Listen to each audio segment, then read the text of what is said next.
Come take a walk with me and my expert co-host Hunt Palmer from 104.5 ESPN Radio as we break down everything LSU baseball. Anything to talk baseball. You tell me to come talk baseball, I will come talk baseball. So let's go deeper on who's in and who's out. Here on Sports Takeover, Hunt, the mad scientist, who is affectionately known in Baton Rouge as Jay Johnson. That's important.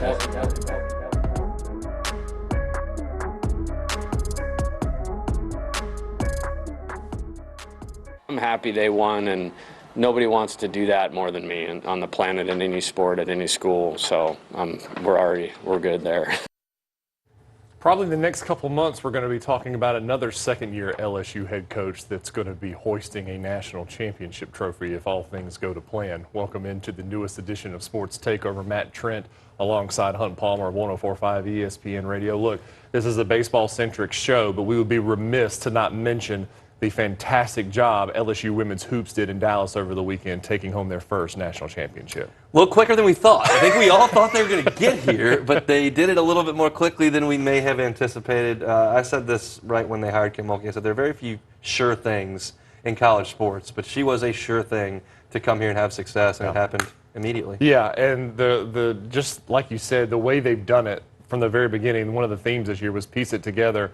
And I think when you look at the transfers and everything that came into the program, you're like, yeah, you got some talent. But then as the season went on and Angel Reese started getting double-double after double-double, and this freshman group and the transfers started gelling, you were like, we've got something here. We've got something here. And Jay Johnson took note of that as well, having maybe the MVP of the entire tournament, Alexis Morris, throwing out the first pitch at the baseball game against Nichols on Tuesday. Hunt, let's evaluate the form here. I know she's athletic. Now, the form on the free throw attempt here is really good. What do you think about the throwing form? Look, we're not going to get on her too much here. That's a heck of a performance over in Dallas, and we got the free throw. She did what she came to do, and then we got the pitch out of the way. I love it, too, because she was so embarrassed about throwing a strike or not throwing a strike, and we talked to her afterwards, and she said, hey, look, whether it was in the air or it skipped, it was still over the plate, so I'm going to count that as a strike. That's the competitor that LSU's point guard is. And it's also interesting because even before that game, in that moment on Tuesday,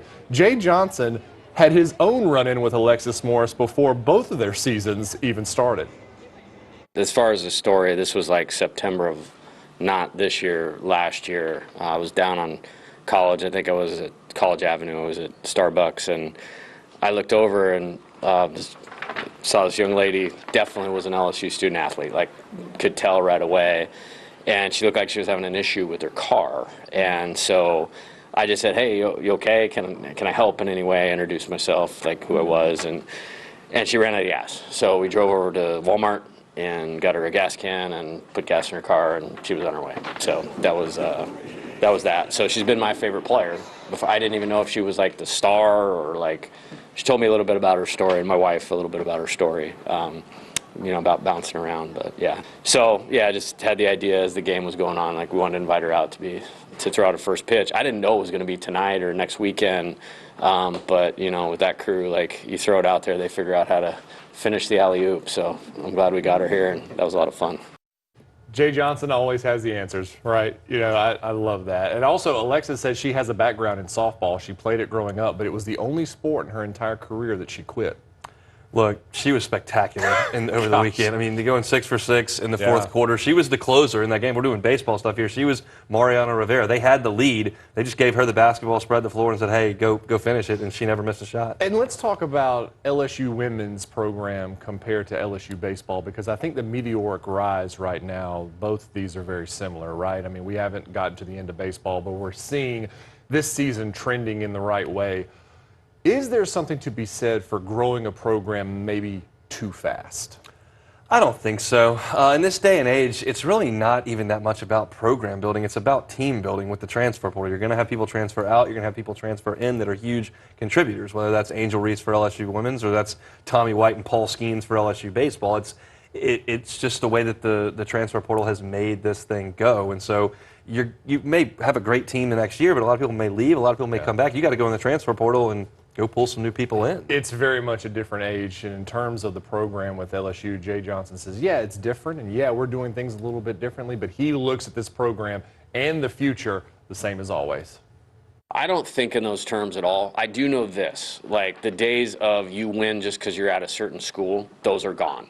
And I mean, just look at the SEC baseball standings right now. I mean, the two teams that won national championships are off to a tough start, and nobody on the outside understands how that could happen. On the inside, quickly there's a few injuries, there's a few maybe, I don't know the situations at all, and we still have to play those, and we're going to have to play great to beat either of those teams. You can't sustain excellence or sustain championships without reinvesting in your process every day. And so, our program building model, this isn't anything with the players, this is just with me and the coaches, is recruit, develop, win. And win means just focus on what's important right now and then repeat. Play, recruit, develop, win. How does he make everything so simple? He's really good. LSU's in good hands on the baseball side of things. He is relentless. He is tireless. He talked about it right at the opening of the show, saying nobody wants to win one of those in any sport more than I do. And I believe that, having talked to Jay on multiple occasions, kind of about that kind of thing. So they've got a really good team this year, and they'll have a really good shot this summer, but they'll have a good shot next year, too. Speaking of making things looking simple, Paul Skeens on the mound. Who does this? Who does this? We're going to get to him right after this break about how he sets up for the rest of this SEC schedule and into the postseason, and how maybe these 7-inning run rule games are helping him out more than anyone. Back after this. Sports Takeover will be back after these messages. I'll reach out my hand to you.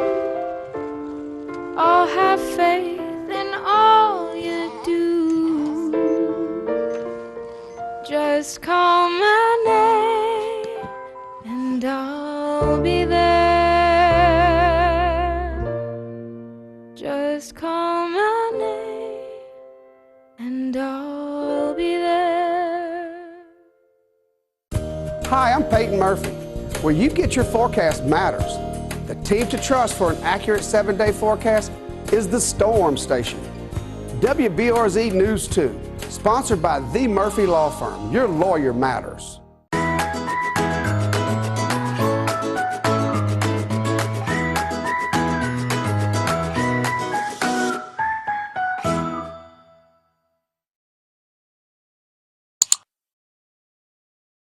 After decades of duplicating, we're going digital, providing our customers with the latest technology and exceptional customer service. Before, years ago, we just simply used a copy machine to copy, but now we're able to copy and print and scan and email, and that just with one machine. That makes everything easier. Not only do they sell the product and guarantee it, they back it up and they service that product. Call us now for all of your digital office products. BRDP, experience no one can copy. Hey there, little buddy. What's the matter? What's the matter? My windows, siding, and my door. That's what's the matter. Relief Windows can fix all of that. I got you. Pop, pop. What's up? Oh my gosh, look! Curb appeal. That's a good-looking neighborhood. ReliefWindows.com. Now, we're back with Sports Takeover. Thanks for hanging out with us here on Sports Takeover. Look, Paul Skeens is making pitching at a very, very high level look very, very easy. The one run that he gave up against Tennessee was just his fourth, earned, unearned, just total, his fourth run this season. He's very good, very, very good, and it's good to have a guy at the top of your rotation in college baseball. Tennessee's got an excellent lineup. We saw that on Saturday in Game 3, and he basically silenced them for 7 innings going back to Thursday. Because look, you and I both have talked ad nauseum about these 7-inning run rule games, and they haven't had a ton of them yet in SEC play. But as we get further and further, do you think the ones they had early in the season help as we get into the postseason stretch? Look, anytime you can put it on somebody and feel the urgency to close a game out early, you want to do that. And LSU's pitching staff is still trying to find some things in terms of their depth. And if you can eliminate 2 innings over a weekend, that eliminates 6 outs that you have to get. So there may not have been an urgency if you were up 10-2 in the 7th inning last year, but now we can go get 2. We can save our Yeah. bullpen for 2 Yeah. innings. That's a big deal. Yeah, and two, I think one thing that everybody is kind of overlooking is that he's not hitting now. You know, he's not hitting like he's done the majority of his career. So that's saving him from a physicality standpoint as well, saving his body as we make this late season push. And Jay Johnson was like, that's been kind of the plan since he got here. A lot of has been made of why he is improving so much. Well, when you're not squatting down as a catcher all game long, when you're not swinging a bat and all that rotation, you know, he's allowed now from a pitching standpoint to tap into all of his physical talent and gifts, and I like the results of that. And not only is it better for us, it's better for him. And, you know, I want the best pitcher in the country. If somebody's going in the portal that's the best pitcher in the country, I want them to come to LSU next year. And how we treat these guys, I think that's a good model to point to. And I know the fan base wants so bad to see him with a bat in his hand, because with these exit velocities that he had in the fall hitting the baseball, I think it made everybody really excited, but he hasn't done it yet. But it's also one of those things where LSU doesn't need him to hit. This is what I've said. If I told you back in 2013 that Aaron Nola was going to have to grab a bat and face 98-mile-an-hour fastballs and then go run the bases, LSU fans would say, well, that's absolutely nuts. He's the best pitcher in the country. Why would we let him go out there? It would be fun to watch Paul Skeens hit it off the scoreboard, but let's just watch Jared Jones and Dylan Cruz and Tommy White hit off the scoreboard, and, you know, Skeens can pitch. And you saw that first game of the season with Tommy White diving back into a base, injuring his shoulder. That's all it takes to injure a guy for the entire season, maybe his entire career. So it's really at a safety point at this point in the season. Now, big weekend yet again, another RPI top 5 team, another top 5 team in the country coming up this weekend in Columbia for LSU. South Carolina, it's really looking like the South Carolina of the late 2000s, like 2010, 2011, when they were winning all those national championships. We're going to give you a preview of the Gamecocks and Tigers from Columbia coming up. Sports Takeover will be back after these messages. Magnolia Ridge Adventure Park is redefining the Louisiana weekend. A short trip from Baton Rouge, this adrenaline-packed course is the longest in Louisiana with 8 lines spanning 32 acres. Book online or call Magnolia Ridge Adventure Park today. If home is where the heart is, a roof is its shield. That's why for nearly 30 years, homeowners have trusted Garcia Roofing. For more information, visit garciadidmyroof.com. Let Stanton's help you create a kitchen that is the heart of your home. Why Stanton's? Selection, savings, Gen Air, know-how, Whirlpool, big in-store inventories, Maytag, service, KitchenAid, locally owned. Stanton's Appliance. What could be more fun than dancing around the living room with your kids? Grab grandma and grandpa too and bust a move to your favorite tunes. You don't need a gym membership to be physically active every day. Walk the dog or ride your bike. Movement is as important as the foods we eat when it comes to maintaining good health. An active life is a healthier life.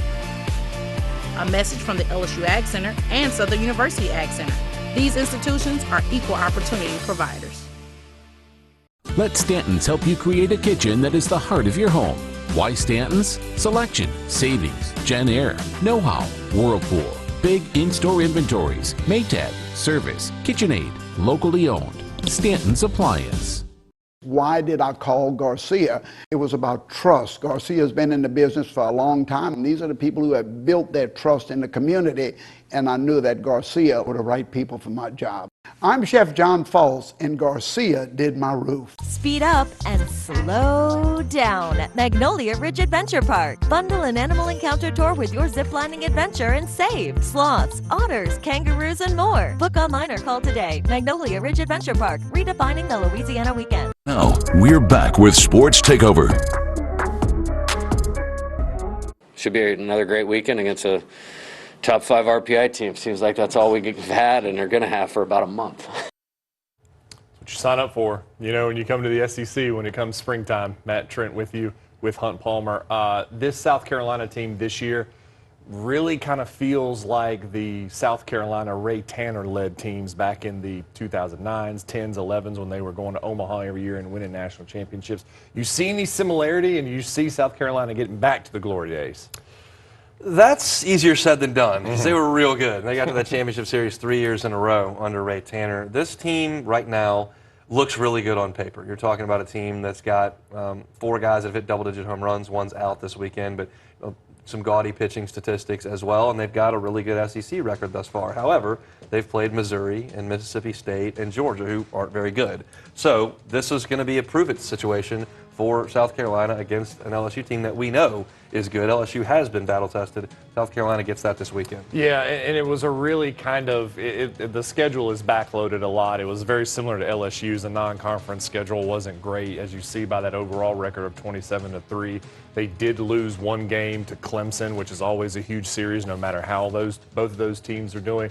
Like you said, they've swept all but one SEC series, thanks to leading the nation in home runs with 72. LSU's up there. They're top 20. I think they're tied for 18th. But Will Sanders, the weekend, their Friday night starter, is a guy whose hype really hasn't lived up to the production this year. An ERA over 5, 37 Ks in 31 innings is good. But with just 2 wins and a loss, you want better numbers from that guy who's projected to be a first-round, maybe early first-round pick. He did not pitch last weekend, and I don't know exactly what the reason for that is, but you go back and look at his tape. He throws 94, 95 miles an hour, and he has got a nasty split-finger pitch that gets a lot of strikeouts for him. But in SEC play, he's gotten hit a little bit. Missouri hit him a little bit, and Missouri hit him a little bit. Yeah, and in that Sunday game, with LSU and Tennessee, Tennessee's bats woke up a little bit, and it looks like South Carolina's going to have that same type of firepower. 4 guys with double-digit home runs, 15, 13, 10, and 10, I believe, just right off the top of my head. But it's a physical group, too. It's a bunch of older guys, and Jay Johnson said it's very similar to LSU. Big bodies, physical. Surprised they're not a football team in some regards. I think they're leading the country in homers. They hammer mistakes. They got big arms on the mound. They have an old team. Much like us, we've kind of spread it over a 2-year period of what we've done with the portal. I know they shuffled the deck with their rotation a little bit this weekend. I think they're going to be back in line with what they've done, so far. And so I expect, we'll see Will Sanders on Thursday, who's supposed to be a top-flight draft pick. I like this series for a lot of reasons, because if you do well this weekend, it's smooth sailing the rest of the way pretty much.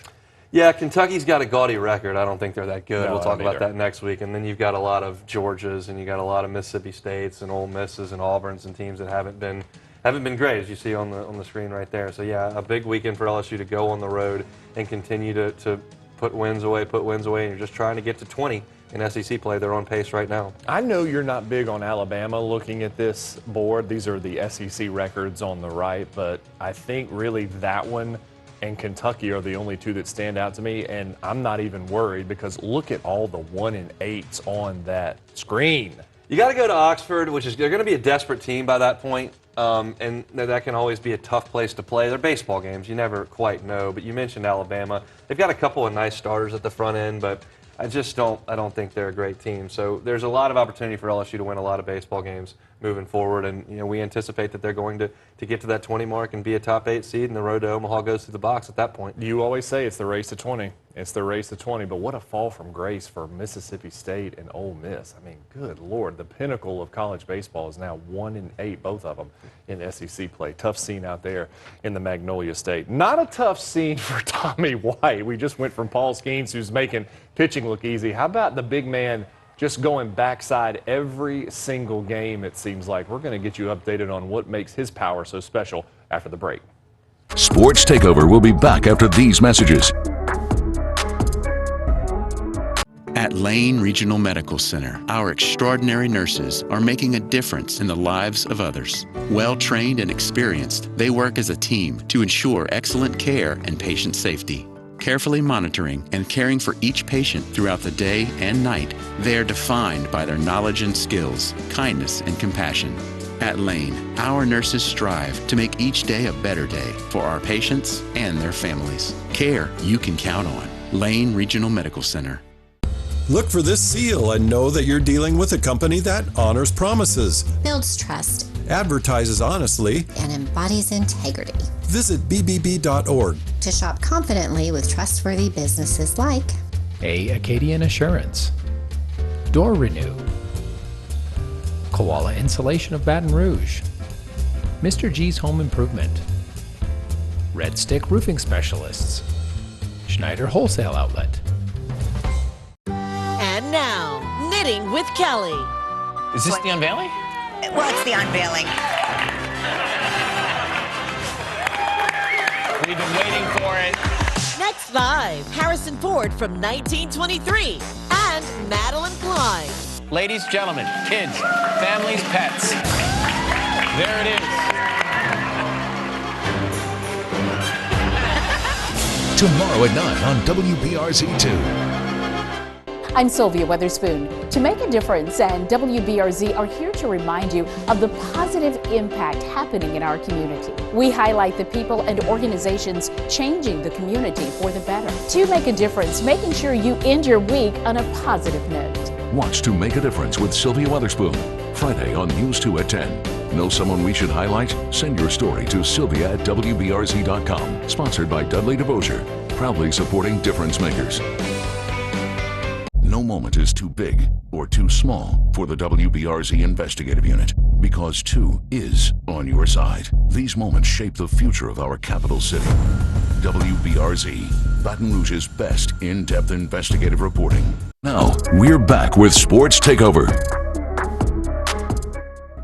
All right, we've come to the home stretch here on Sports Takeover. You and I were talking off camera. There's got to be some correlation or an algorithm with body fat percentage and number of chains on guys that equal the power output that Tommy White is giving us right now. Whatever the mechanism is, whatever the recipe is, it's working for Tommy White right now, and it worked last year at North Carolina State. I think probably it's just because he's a really good hitter. Yeah, that could be a little bit of it. You know, led the country in home runs at one point as a freshman at NC State last year. But I think everybody knew that this is the Tommy White that we were going to see. But for me, it's the power to all fields. He's got as much pull power as he does opposite field. And like you see there, he just takes balls letter high at 95 and just drives them in the gap.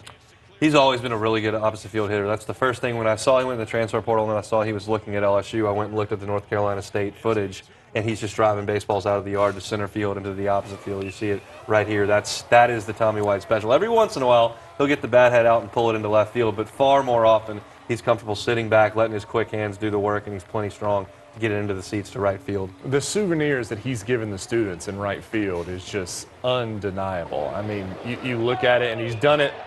I mean, that's the dead center, Hunt.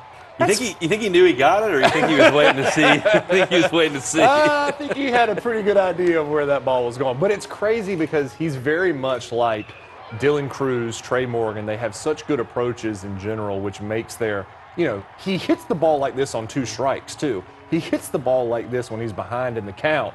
But if you talk to him, he's very much in that same mold of Dylan Cruz. It's just baseball. It's cool. I don't really know. Just chilling, just going out there playing. I mean, the whole team is just coming together. Everybody's swinging the bat well, so it's not just one guy. I mean, if you look from 1 through 9, everybody, even the guys off the bench, everybody's hitting. But I mean, look at Beloso. Dude's raking right now. I mean, Mike Silva's a really good coach at Nichols, and he's like, before the game we were talking, he's like, hey, man, like, I don't know where the hole is, you know, with that lineup, and, you know, just an appreciation for how good their at-bats are and how hard that our team plays. And that's like, I'm like, man, thanks for saying that, you know, because that's what they do. They don't give away a pitch. Where is the hole? Where is it? There's not one. And then the thing about these guys, and we were talking about hitting the ball to the opposite field, you look at White's power the other way, you look at Cruz's power the other way. Trey Morgan has been hitting the ball the other way since he showed up at LSU. Where was Jordan Thompson's 3-run double against Tennessee on Thursday? To the opposite field. Brady Neal's home run against Arkansas late in the game off one of the toughest left-handed pitchers in the conference, to the opposite field. You can't just pitch these guys away like you could a normal college lineup and get guys to roll over. They're driving everything. There's not a hole. And, you know, think about it like this. Of all the guys that they have faced, a soft-throwing lefty at 78 from Butler was the only guy that's really had success against this lineup. Seriously, let's think about this. He K'd up Dylan Cruz twice. He K'd up Gavin Dugas twice in the same game. And then they go face, you know, Dolander of Tennessee, who's going to be a first-round pick. I know they struggled against Arkansas with the 2 lefties, but still, that is the only guy who's had any type of real success against this lineup. It's a great lineup, and it's a lineup that's going to put a ton of pressure on guys week in and week out. You look at that Tennessee rotation, all 3 guys are going to go in the first round. None of them threw a pitch in the 6th inning over the weekend. They chased them all by the end of the 5th, and that's getting into teams' bullpens. That's where the lesser pitchers are going to be, and that's where you can feast. I love it, too, because they love – Jay Johnson calls it like quality at-bats, professional at-bats, deep into pitch counts. They've done that every single time out. Quick prediction this weekend in Columbia. A little worried about game 2 for LSU. Ty Floyd is a fly ball guy, and it's a South Carolina team that gets the ball out of the yard a little bit. I think it's going to come down to game 3 and what LSU can do offensively against a good South Carolina team. I'll take LSU 2 out of 3, but it's going to be a tough weekend. Yeah, I think the weather is also going to be a factor. Big factor. You know, some fronts coming in and out of there. It's ruining everything this week. It's ruining my golf game, your golf game, the golf out in Augusta. Give us a break, okay? We want to watch baseball and golf at the same time. I'm going, as usual, LSU sweep in Columbia. We'll see you next weekend.